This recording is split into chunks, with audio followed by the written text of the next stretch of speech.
Okay, let's get into it. Today we're looking at something that affects almost all of us at some point, journeys on the road. Right. But these aren't exactly your typical, scenic drives we're talking about. No, definitely not. We've gathered a collection of true accounts, really digging into some of the most unsettling, surprising, and frankly, often terrifying moments people have gone through, either behind the wheel or sometimes just as passengers. And what's really fascinating, I think, is how these stories, because they're so personal, they just peel back that layer of ordinary travel. They show you the kind of unexpected dangers lurking beneath. Yeah. You see everything from human cruelty and really shocking moments of payback to these sudden, just life-altering accidents and, the grim outcomes of choices people make. So our goal today is really to explore these narratives. They're quite chilling. We want to understand what happens when a normal road trip turns into something else entirely, something extraordinary, often in a bad way. And try to pull out some insights, maybe, about things like vigilance or the lasting impact of trauma. Exactly, and just how life can take these completely unexpected turns. It's a stark reminder, really. That sometimes the scariest stories, they're the ones that actually happened. Okay, let's start with the first one. This is a story about youth. A road trip supposed to be a celebration, and a single decision that ended up destroying a lifelong friendship. Sounds intense already. It is. So picture this. Two high school friends, recent graduates. One's the narrator, the other's his friend Glenn.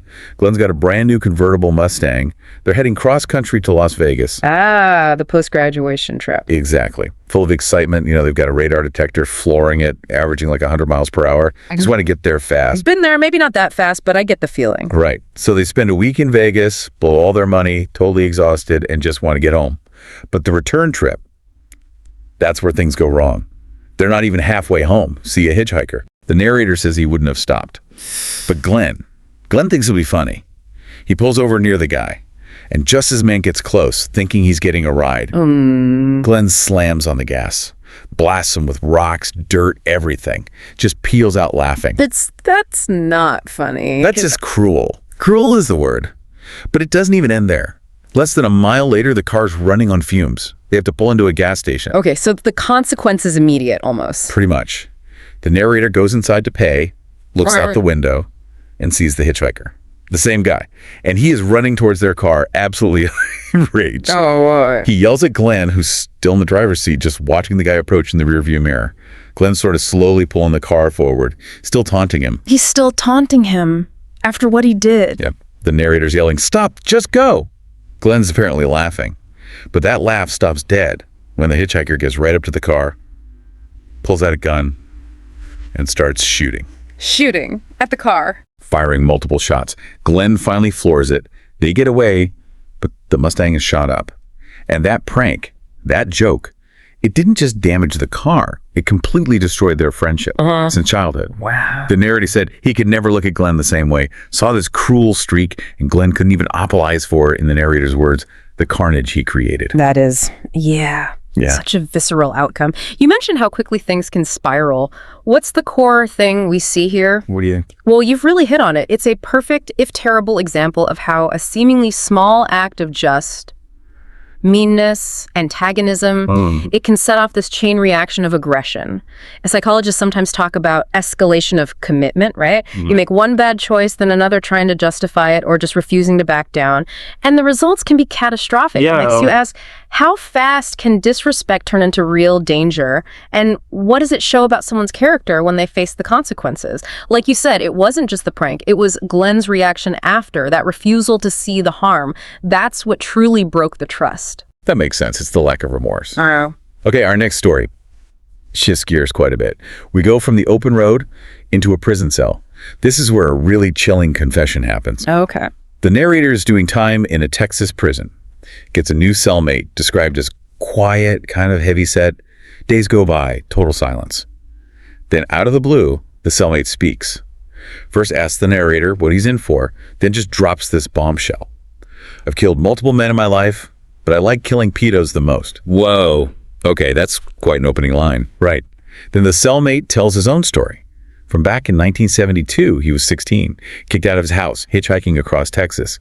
An older man in a Ford truck picks him up. Seems routine enough at first. Exactly. But then the driver makes a proposition. It turns sinister, fast. Struggle breaks out. The teenager refuses, fights back. He has a buck knife. He stabs the man repeatedly until the fight stops. So self-defense potentially, but incredibly violent. Extremely. Then, to get rid of the body, he drives the truck about a mile off the road to a cliff, pushes the man's body over the edge, watches it fall about 50 feet, head hitting the rocks below. Jeez. Then he just walks for hours back to the highway, leaves the truck, the body, everything to avoid getting caught. The narrator mentions the cellmate told this story very detachedly, calmly. Yeah. And the narrator was never entirely sure if it was true, maybe prison bravado. Yeah. But it definitely made him wary, constantly watching the guy he shared a tiny cell with. Understandably, that's a brutal story. What does that kind of extreme situation tell us about people? What's your take?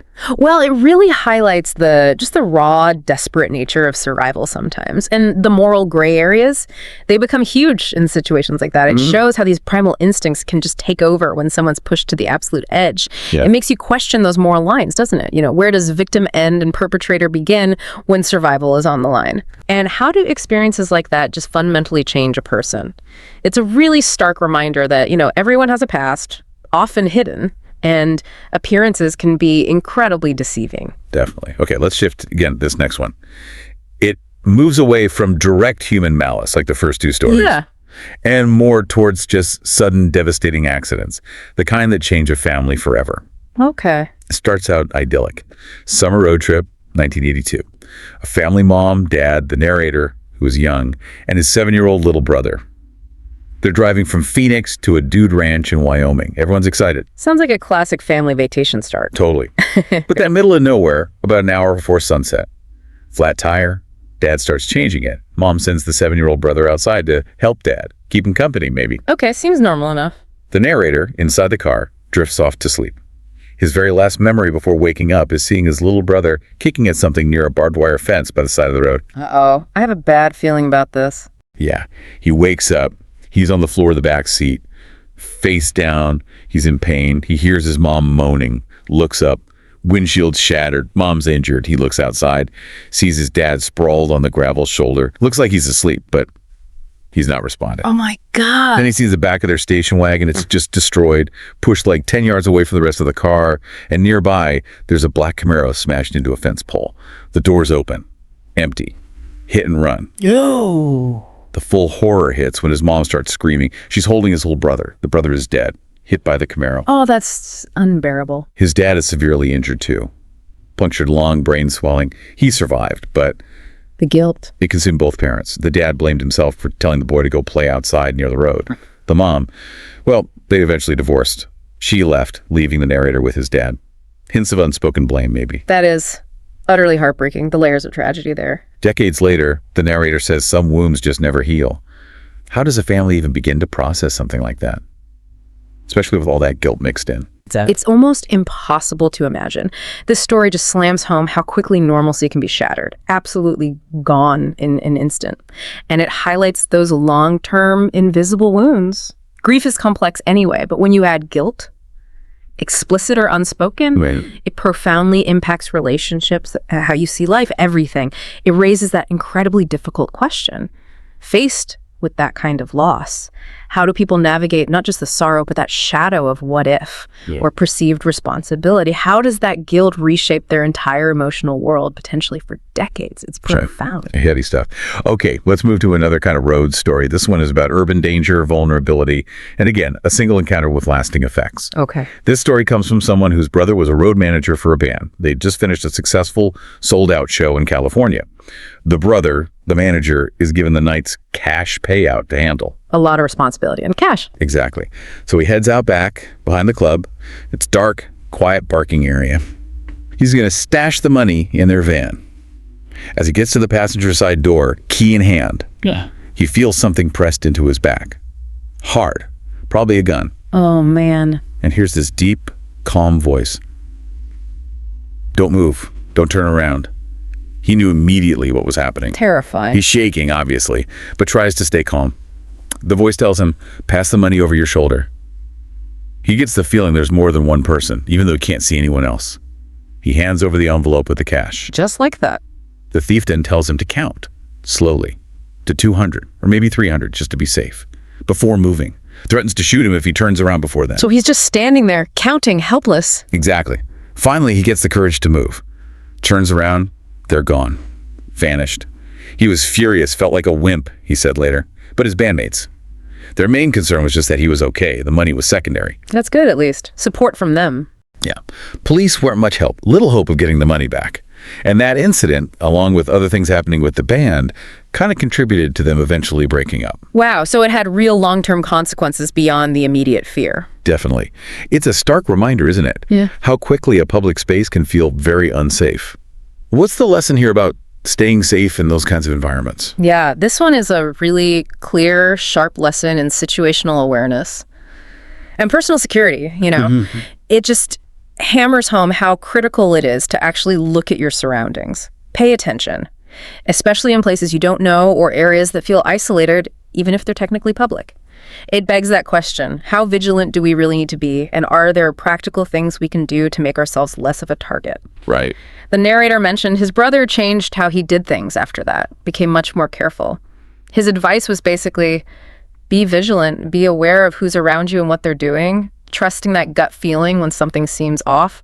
That can genuinely make all the difference. Absolutely. Trust your instincts. Okay, next up, road rage. The terrifying, unpredictable kind. Yes, a common, unfortunately common experience, but sometimes it goes way beyond just yelling. Way beyond. So the narrator, a Mikan, is driving alone. It's night.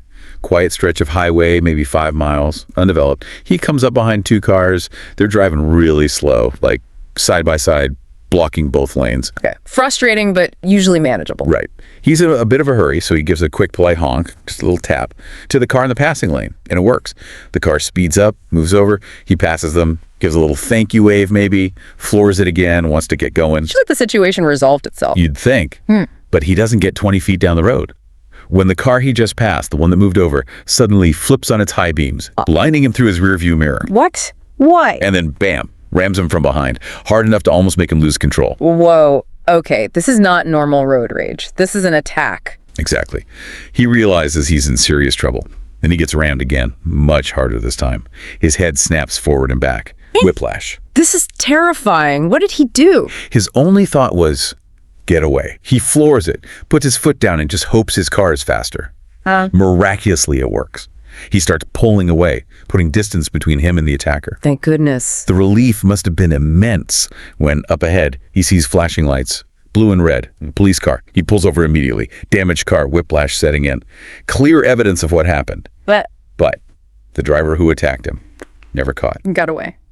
Unbelievable. After such a violent, unprovoked attack, that's chilling. What drives that kind of reaction to just a honk? It's hard to fathom, isn't it? It really is. This incident just shows the extreme, sometimes completely irrational nature of road rage. It can feel like this displaced fury, almost. It makes you ask, what's really going on under the surface? What triggers such an over-the-top, violent response to something so minor, a perceived slight? And maybe, how does the anonymity you feel in a car enable that kind of dangerous behavior? Good point. The narrator's caution, always be mindful the way you treat other drivers. Yeah. It's not just about being polite. It's a genuine safety reminder that potential for volatility is always there on the highways. A simple gesture misinterpreted. Scary stuff. Very scary. Okay, our final story for today. This one is particularly graphic, and it deals with dangerous choices leading to absolutely unimaginable consequences. Okay, brace ourselves. The narrator talks about his younger days. He was deep into the illegal street racing scene, the kind of thing. Meetups in abandoned parking lots, then driving out to secret spots on highways for high-stakes races. Yeah, I know the scene. High risk. Extremely high. So one summer night, his friend shows up. He's got a newly modified Audi. Really proud of it. He lines up against another racer's Honda Civic. This Civic was known, apparently. One of the fastest cars in their scene. Big race then. Money, bragging rights. All of it. They take off. Speeds way over 100 miles per hour, racing down the highway. Recipe for disaster right there. During the race, something goes wrong. The narrator's friend in the Audi swerves towards the Civic. He corrects it, pulls back. But then he loses control again, slams into the Civic. Oh, no. The Civic spins out, hits the concrete median wall. Hard. But the Audi In this horrifying twist, it ricochets back across both lanes of traffic, slams head-on into the opposite wall. Oh my God, 2 impacts. Yeah, then silence. Both cars just slowly roll to a stop, eerie quiet after the chaos. The narrator runs to his friend's car, the Audi. What he sees is horrific. The front end of the Audi is completely crushed inwards, all the way to the driver's compartment. And his friend's head is missing. What? Missing. They found it later, on the passenger side floorboard, decapitated by the impact. I have no words. That's beyond horrific. What about the other driver? The driver of the Civic was alive, but badly injured. His leg was pinned in the wreckage. It ended up having to be amputated. Just catastrophic loss all around. Seeing that scene, that was the turning point for the narrator. He said it changed everything. He told the police the truth about the race being illegal. He sold his own modified car. He walked away from the entire street racing scene for good. Went back to school, got a degree, chose a completely different path. Wow. A transformation born from the absolute worst kind of tragedy. What does that tell us about that line between thrill-seeking and just fatal recklessness? How do you see it? Well, what's striking, horribly striking, is the visceral nature of the consequence. It's immediate, it's absolute, it's final. This story tackles risk assessment head-on, or rather the complete failure of it. Right. It forces that question, where is the line? When does chasing a thrill become just life-destroying recklessness? And maybe more profoundly, what does it take? What kind of shock to the system makes someone completely re-evaluate their life? This story shows, in the most brutal way, how the deepest lessons, the ones that lead to real change, sometimes they're learned through the absolute deepest pain. It's a wake-up call that some choices just have an irreversible, devastating price tag. Absolutely. We've covered some really harrowing ground today. We certainly have. From deliberate cruelty, like that first story, and unexpected violence, to just devastating accidents and the truly dire consequences of bad choices, like that last one. Each story, in its own way, is just a chilling reminder, isn't it? The road connects us, yes, but it also exposes us. Exposes us to the unpredictable side of human nature and just the sheer fragility of life. Yeah. This deep dive, it really makes you think, doesn't it? When you get behind the wheel, what kind of world are you actually driving through? The people in these stories, their lives changed in an instant, a single moment, forcing them to face these incredibly harsh truths about trust, safety, personal responsibility. So maybe a question for you listening is, what stands out to you from these accounts? And how might they, maybe, make you think differently about your next trip, long or short? Something to reflect on, definitely. Yeah. Thank you for joining us on this deep dive. Please, drive safely out there. Stay vigilant. And remember, sometimes the scariest stories are the ones that are absolutely true. If you found this deep dive compelling, please do like, share, and subscribe to our channel, Horror Docx. We'd appreciate it. It helps us bring more stories like these to light. Thanks for listening.